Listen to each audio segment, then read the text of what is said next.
Hey ladies, this is Mocha Mommy bringing you another video, and what I would like to say is that while I'm listening around YouTube to some of the hypergamy content, some of the things that are really bothersome to me is the fact that they're kind of always talking about getting in some guy's pockets, getting in some guy's pockets. Reality is, what really would benefit you is to get into some guy's head. Find out where a man's mindset is, because the bank account will be the secondary after effect. There are some men out there who have money who will not keep it. Typically, wealth is something that's built, but money is something that gets spent. So what I want to encourage you to do is to really make sure that you're stressing your own financial literacy and good financial habits for yourself, and therefore you're able to attract the type of man who is on a very good trajectory. Now, what do I mean by a good trajectory? Now, when I met my husband, he was not a six-figure earner, because the reality is most six-figure earners in this country are over the age of 45. That's the truth. So when I met him, he was not a six-figure earner, but he was an officer in the United States military. What does that mean? That means that he was on a forward-moving trajectory. Officers in the United States military have access to higher education at no cost. They have access to home loans and business loans at low costs. And being a veteran-owned business is a built-in customer base. They also have access to high-paying jobs with defense contracting and government service. So you're right, maybe he wasn't earning six figures at the time I met him, but he was on a forward-moving trajectory. And that's worth so much more than some guy who may have gotten some overnight scheme and made a bunch of money, but then doesn't have the financial literacy to back it up. And I think that sometimes that's what's happening. Sometimes we're too busy looking at a number and not looking at a trajectory. Do you remember in my Bottom Shelf Brad video when I talked about the woman I have the pleasure of mentoring, how she had married an x-ray technician who was making between high 50s and mid 60s, and who planned on doing health physics nuclear medicine, which would net him a salary of about $80,000 a year. Well, the truth is that even though that guy's not a quote unquote six-figure earner, he was marriage-minded and had a great value system. When they got married, not too long after the lockdown, they bought a home where interest rates were on the ground, basically. Interest rates were really low. And there was a high inventory of homes that were being sold because of the panic that was surrounding the pandemic. And they bought a home for well below market value. So they already have $40,000 in built-in equity. Now that the pandemic has taken place, he's taking a break from school and he's going to take advantage of all the overtime and bonus shifts. In fact, both of them are. And what they're going to use their raise to do is buy employee stock options. They're going to exercise their employee stock options and buy stock in their company and the companies in the peripheral industry that they have access to because they're healthcare employees. Now, healthcare stocks, as we have seen, have just been skyrocketing, and they have that opportunity now. So technically, is he a quote unquote high value man because of his salary? No, but he has a great value system and he's very smart with what he does with his money. So what I'm trying to say to you is that sometimes it's not always a dollar amount. So those of you, especially those of you who are marriage minded, you want to make sure that you're looking for a guy who is intelligent and has a wealth building mindset instead of a money spending one.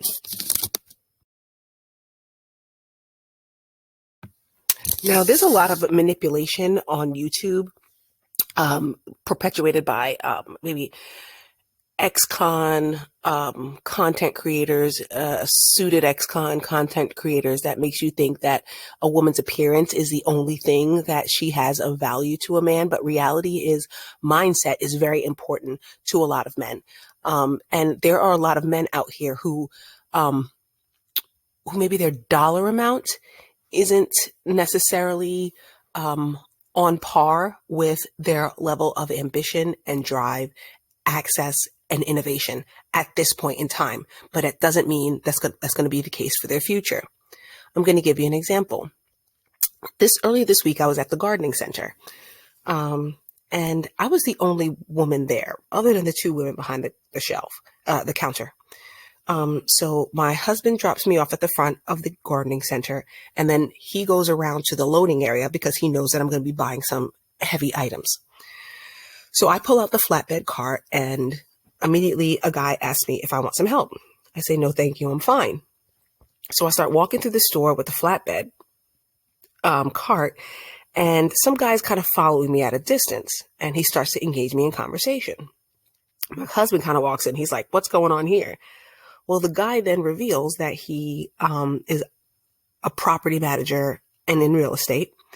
And with all the rent moratoriums being up, he's going to be having a lot of vacant properties that he wanted to landscape. Landscaping, I found, is almost 25% of a home's value.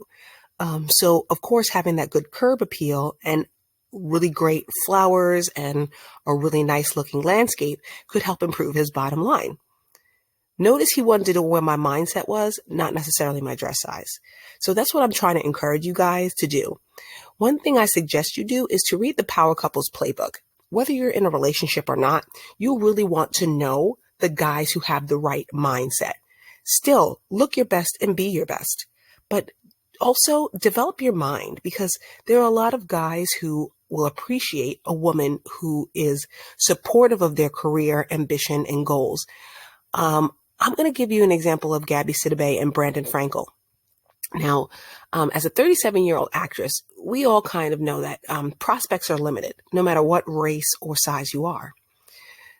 Gabby is now engaged to a man who's on a forward-moving trajectory. He's one of the top marketing executives for Atlantic and Sony, and he's also one of the founding members of Cameo, the app that gives you access to virtual concerts and celebrity appearances, online celebrity appearances. So this is a guy who's on a forward trajectory. So maybe his bank account today may not reflect the ambition in the future, but getting a guy who has that right mindset and is on a forward moving trajectory is a really good thing, even if that trajectory doesn't match his bank account just yet. Now, just because I'm saying that a guy's mindset is more important than his bank account, that's no reason for low achieving men to celebrate. Trust me, because low achievers are low achievers. A man with no forward trajectory, with no future plans, with no initiative, drive, ambition, or goals is not a good choice either.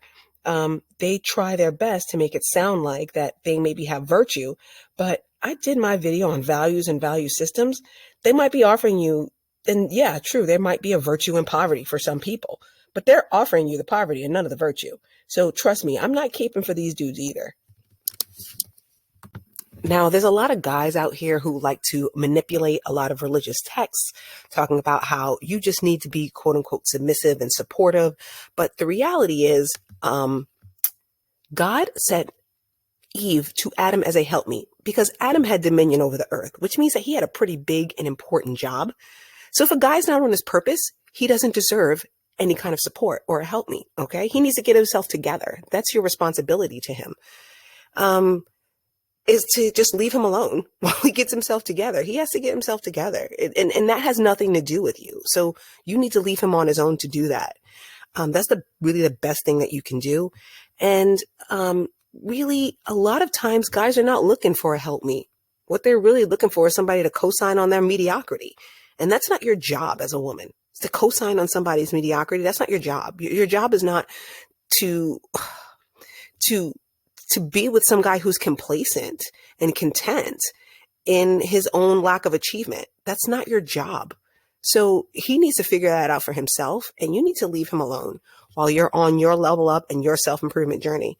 Trust me, your self-improvement is the best thing for any man, because trust me, there are a lot of guys out there who've met the love of their life, but they just didn't they just made an active decision to not be the man that woman needed him to be. So that's why you just got to leave him alone. I mean, that's your really, because your self-improvement journey is a source of encouragement for so many people. So don't let those people who are discouraging you have any kind of say into where it is you're going and what it is you're doing. Be committed to your self-improvement and leave behind the people who are not on that journey.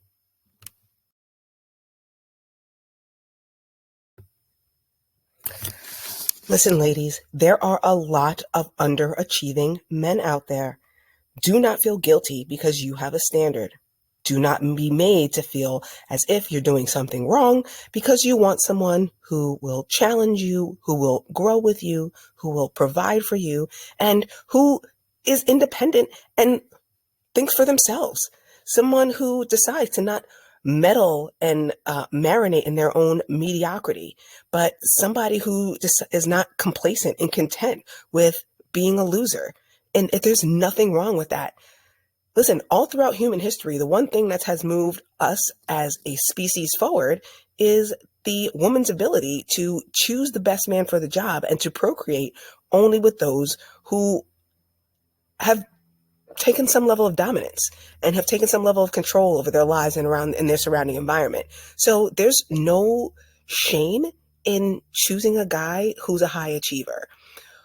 But the best way to ensure that is to make sure that you're achieving yourself, that you're doing the best for you, that you're making sure that you're prioritizing your self-care. Prioritizing your self-care and always being committed to your self-improvement is a way to attract a man. Don't think that you have to be there and that you have to arrive at a certain place. Men are attracted to women on self-improvement journeys. That's why I'm encouraging you to get out there now. So what, you're not at your goal weight? So what, you haven't finished your degree yet? So what, you don't have your dream job at this point in time? So what, that your business is not off the ground? Use this opportunity to still network, still meet people, still talk to people, still use your own personal growth as a way to attract people. Because let me tell you something, people are always attracted to women on a self-improvement journey. Do you remember when I had made the Major League Baseball video? Let's just say you don't know a lot about the sport. There's going to be some guy who's going to be attracted to the fact that he can teach you about something that he's passionate about. Do you remember when I talked about the Get Out of My Hair video and how there's so many Black women who own businesses who are having problems with the supply chain and logistics? Believe me, there's some guy who wants to hear that story. And because he's probably seen it or overcome it or wants to learn how he can help you to improve, because small business owners love to collaborate and help one another. So what, you're not at your goal weight?